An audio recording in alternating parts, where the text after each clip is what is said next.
Here in Kent is the attractive old town of Rochester, which is the proud owner of two historic landmarks, the cathedral and the castle. Today we will take a brief look at the castle.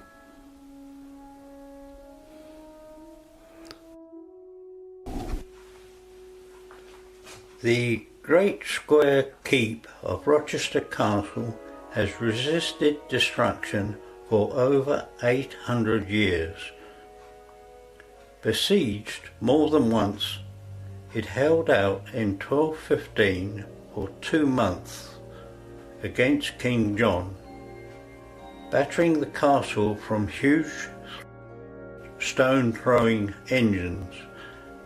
The king finally breached the keep by mining under it and setting fire to the pit props with the fat of 40 pigs. Parts of the 11th century wall to the earlier castle remain, some built on the lower courses of the Roman city wall.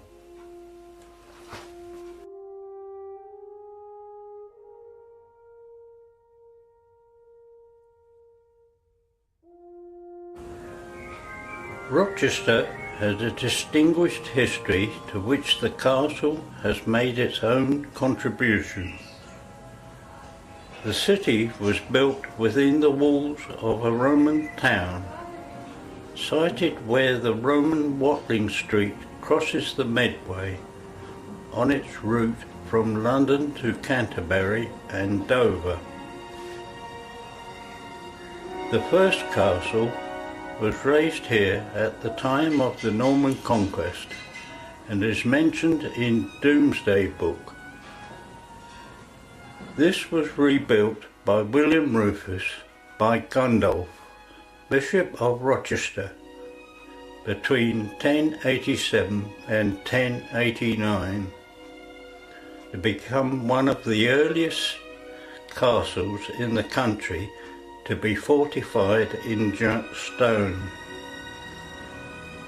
To it was added in about 1127, in the reign of the next king, Henry I, the existing keep in the form of a great rectangular tower, which is among the finest and oldest in all England.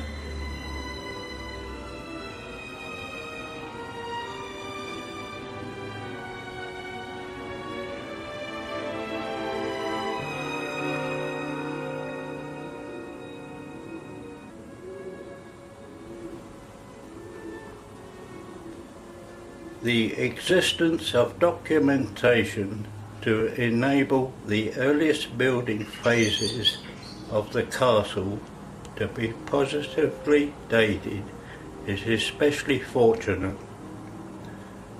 The remainder of its architectural development in the medieval period is also very well recorded, as is its dramatic military history, which witnessed 3 major sieges within 2 centuries of its foundation.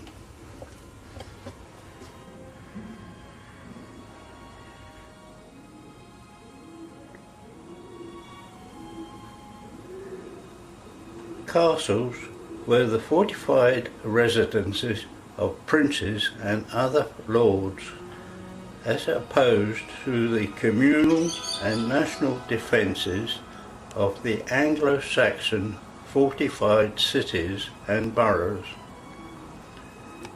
were a Norman importation into England and a principal means whereby the Norman conquest was achieved, and the Norman settlement rendered permanent.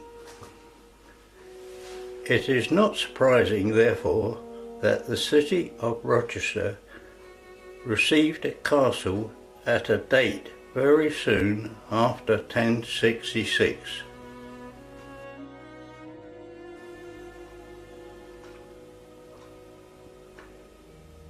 Domesday Book contains the results of a survey of his new kingdom taken by William the Conqueror at the end of his reign.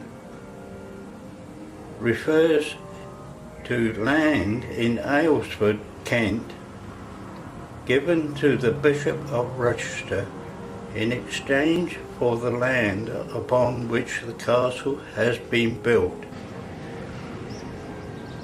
Gundulph's castle consisted of a walled enclosure, literally following the lines of this original castle, and like its predecessor, surrounded on 3 landward sides by a ditch or moat, of which the impressive remains can still be seen along the east side between the castle and the cathedral.